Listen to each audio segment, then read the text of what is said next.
Ladies and gentlemen, we have had the occasion of listening to many speakers talk about the value of education. And I have no doubt in my mind that nobody can debate against the value of education. It is not lost on me that the theme of this particular prize-giving come Education Day is education for the global arena. You know, Honorable Kogo, we are gathered here today, and there are many who may think that this is a small event. But as the wise people say, can the ocean exist in spite of the river? Can the forest exist in spite of the tree? And can the river exist in spite of the little droplets? The truth is that our little efforts is what contributes to the big things that we do.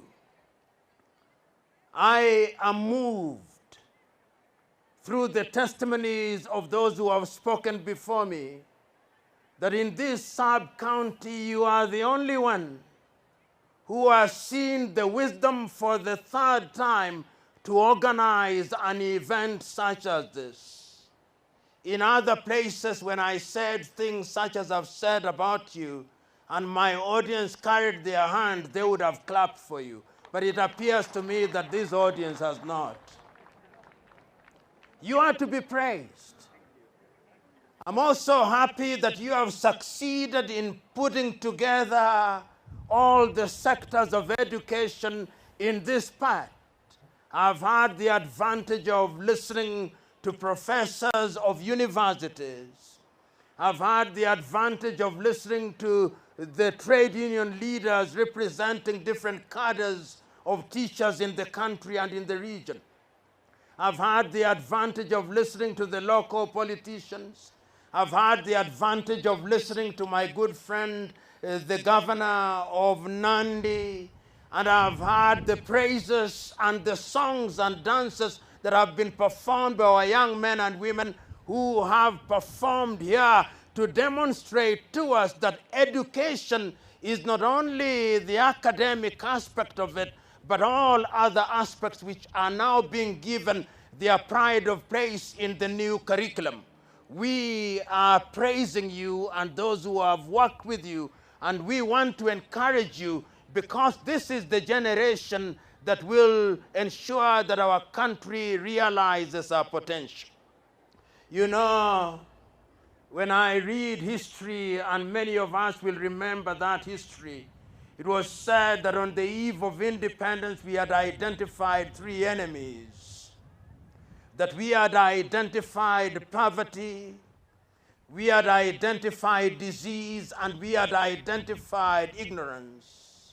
We therefore, throughout the over 50 years of independence that we regained in 1963, given pride of place to education as the key that will open to us and for us the doors of prosperity. And what we are doing here and what we are reminding our young men and women who are assembled here today is that education is the only thing that equalizes many men and women. If we were to ask those who are assembled here, whether they are professors, whether they are doctors, whether they are lawyers, whether they are teachers, whether they are accountants, whether they are business people, whether they are politicians, they will tell you the single thing that equalizes people is education. Education is the equalizer because it is still true that the mind is the standard of a human being. No matter how tall you are, if your mind does not work well, you are just a tall fool. No matter how short you are, if your mind does not work well, you are just a short fool.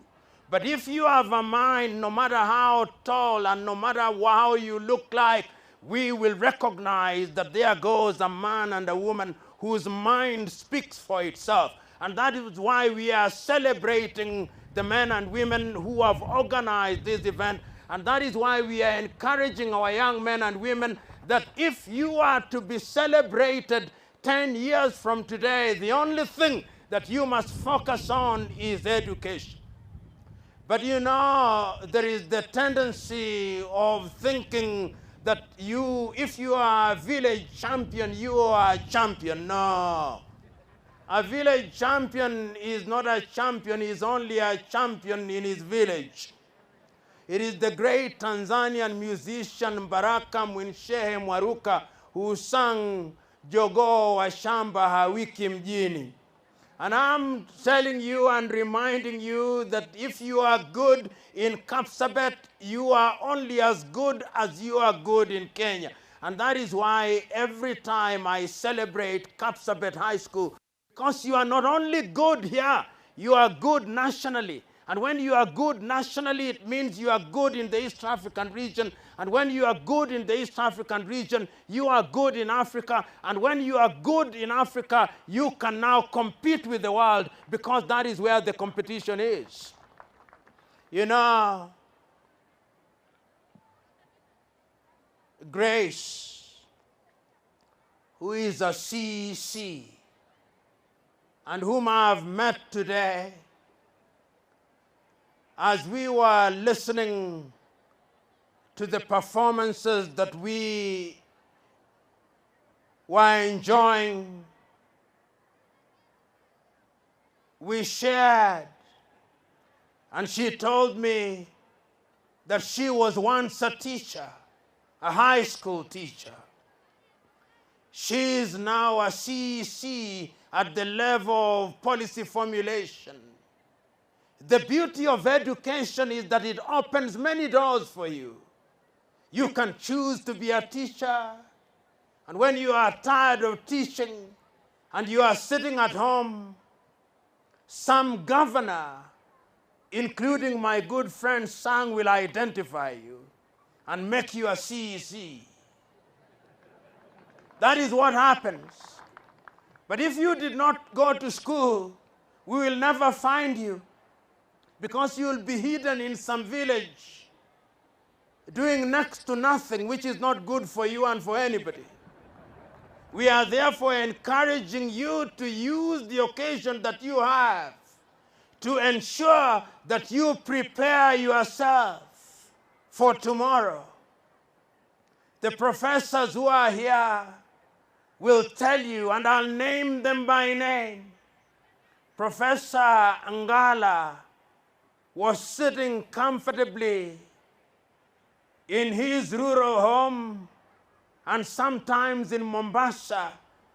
Then, because he went to school, the President of the Republic of Kenya and other institutions saw the wisdom of choosing a wise man, and behold, he is the chair of Koitalel. If he was a beach boy in Mombasa, he would be walking half naked, being useful to nobody except himself. But today, we are celebrating him because of education.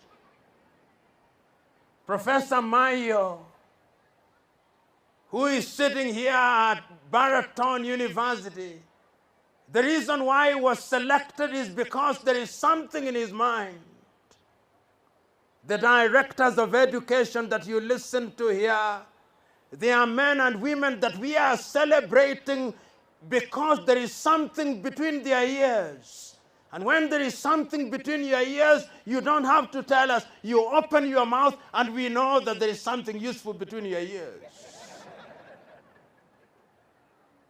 Today, therefore, we come here not to make many lengthy speeches.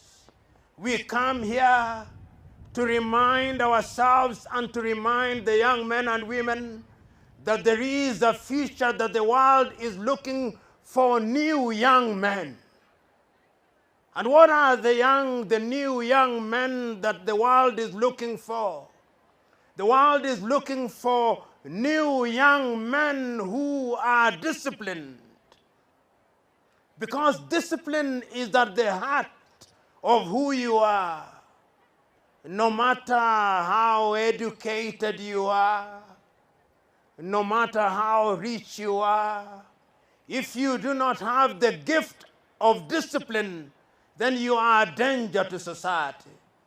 Today, I am asking you, young men and women, be disciplined that you may be a good global citizen.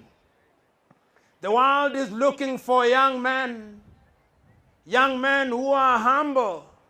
Humility is the mother's milk of greatness. If you see any man or any woman who, because they have gone to school or because they have wealth, are arrogant and shun humility, they are a danger to themselves and danger to society. Today I'm encouraging you young men who are here, embrace the gift of humility. God is looking for young men and women who believe in integrity. No matter how clever you are, no matter how rich you are, if you have no integrity, then you have no value to your society. Today we come here to celebrate you because we hold the view that education is going to give you the integrity that you need in order to survive in the world. The world is looking for young men and women who are respectful, because respect is reciprocal and is earned. You know, many of you who are in positions of authority and have applied for jobs and opportunities, sometimes when you ask for a job elsewhere, they ask you to get a letter from your high school, a letter from your primary school.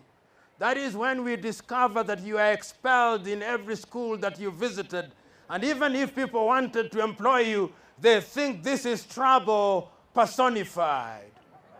What we are encouraging you, young men and women, is that you must have a good school living certificate from your primary school. You must have a good living certificate from your high school. You must do things that are right so that 10 years down the line, when you look at your own living certificate, it is said of you, he was a hard-working young man. He was a hard-working young woman who did not entertain nonsense. But whenever there was an opportunity to disagree with the teachers, he told the teachers not in a manner that inflamed their anger, but with the firmness and humility that opened their eyes. I believe that that is a possibility, and I have no doubt in my mind that on an occasion such as this, we are celebrating and preparing you for that day. That is the man, that is the woman that education should prepare. As I conclude, because conclude I must, we must therefore ask ourselves, are we prepared for the future? Today, when you walk around the world, you discover that competition is very stiff. When you walk across Africa, you discover that there are many opportunities. Today, when you walk in Kenya, you discover that there are many opportunities. But those opportunities are only there for those who are prepared, and those who have been prepared, and those who have the ability. We live in a country and in a world where everybody thinks that when they have graduated, they must be employed. The world is now looking for young men and women who can innovate, young men and women who can invent. The world is looking for inventors and innovators who themselves are going to be job creators. And that is what we are encouraging you to do. my understanding of the competency-based curriculum, which I'm still learning many things about, is that whichever talent you have, nurture that talent. The governor and I, and the member of parliament and I, while we were listening to the young man who was rapping, were musing to ourselves that in today's world, that young rapper can employ 10 professors, because when he does one performance, he's possibly paid 1 million shillings. There is money in your talent. If you are to be a good musician, be a good one who is celebrated across Africa. If you are to be a good runner, be a good runner like your kinsman Eliud Kipchoge. I'm quite certain that if Eliud Kipchoge were to come here, he could very easily, and I wish he was here, he could very easily give each one of us on the dais about 1 million bob. And his account would not even be disturbed. And the only thing that he has perfected is that he is disciplined. He just doesn't wake up one morning and say, I'm going to run. There is preparation for whatever you do, at whatever level. If you ask the men who are sitting here, who are professors, they don't sleep. They are writing on a daily basis. So young men and women, mmeambiwa mengi. Tumesema mengi. Kama chiriku aliyekunywa maji ya chooni Bwana Ngala. Lakini nikimalizia nitasisitiza hivi. Siri ya kujiendeleza kibinafsi ni lazima uwe na nidhamu. Lazima uwe ni mtu wa kujinyima. Kwa kuwa Waswahili wanasema mchumia juani, hulia kivulini. Mkiwa shuleni, mnachumia juani.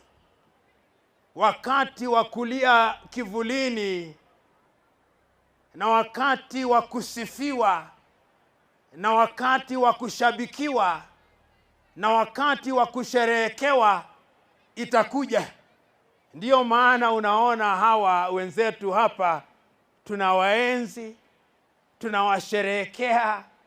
Bwana Kogo akisimama, makofi tunazompa ni tofauti na makofi za kawaida. Kwa kuwa ni daktari na mbunge, alichumia juani, sasa anakulia wapi? Bwana Sang alijinyima, amechumia juani, sasa anakulia kivulini. Sikumuona akiingia Bwana Sang, lakini akitembea katika mabarabara ya Nandi anatembea kwa ving'ora. Kuna magari ambayo yanamtangulia. Kuna maaskari ambao wanampa salute. Kwa nini? Kwa kuwa alichumia juani, sasa anakulia kivulini. Profesa Misoi, ukienda ofisini kwake, utapata ofisini kwake, sikuingia bado sijaingia ofisini kwake, lakini katika sebule lake, sebule tu ya kuwakaribisha wageni, nilipoingia tu pale, ndizi na mahamri alichumia juani, sasa anakulia kivulini. Ili mradi ukichumia juani unakulia kivulini. Na ndio tunawahamasisheni ya kwamba siku hizo zaja na zitakuja kwa juhudi, na juhudi hizo lazima mzifanye nyinyi wenyewe. Walimu tayari wanafanya juhudi. Wao wanakuja darasani, wakija darasani kila mwisho wa mwezi fedha zao zinaingia katika akaunti zao. Walichumia juani, wanakulia wapi? Kivulini. Kuna makasisi, kuna maaskofu hapa katika kanisa mbalimbali. Msifikiria kwamba tu walionekaniwa na Bwana, la hasha.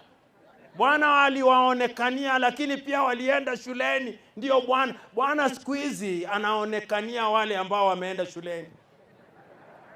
Hii mambo ya kwenda kama Paulo izia, ukienda Damaski kisha atajitokeza ghafla bin huu, siku hizo alikatiza mtindo huo. Mtindo wa sasa ni ya kwamba lazima uende shuleni, ukisha panuka katika akili ndio Bwana atakuonekania, sivyo makasisi?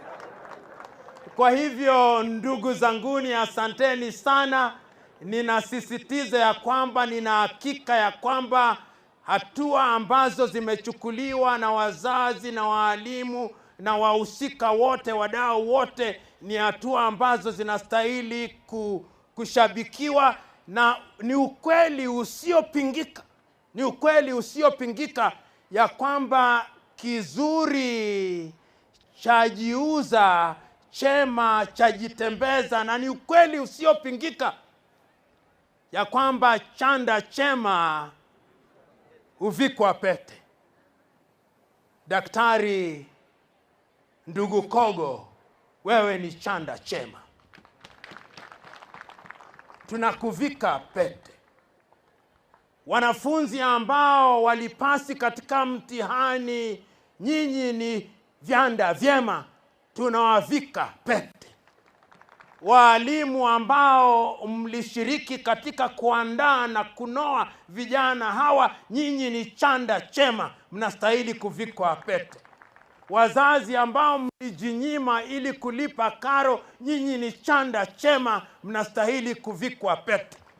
Na mwisho kabisa, tukumbuke ya kwamba siri ya maendeleo ni vijana wenye malezi bora, siha njema na bongo kali.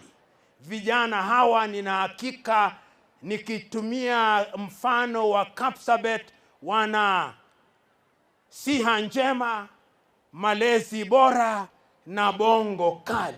Mungu awajalie leo na siku zote za usoni.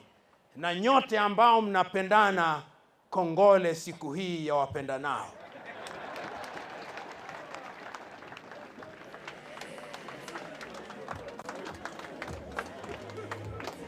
Thank you very much, sir. Thank you. Asante sana. Asante sana. Asante sana. Asante sana. Asante sana. Asante. Thank you. Asante sana.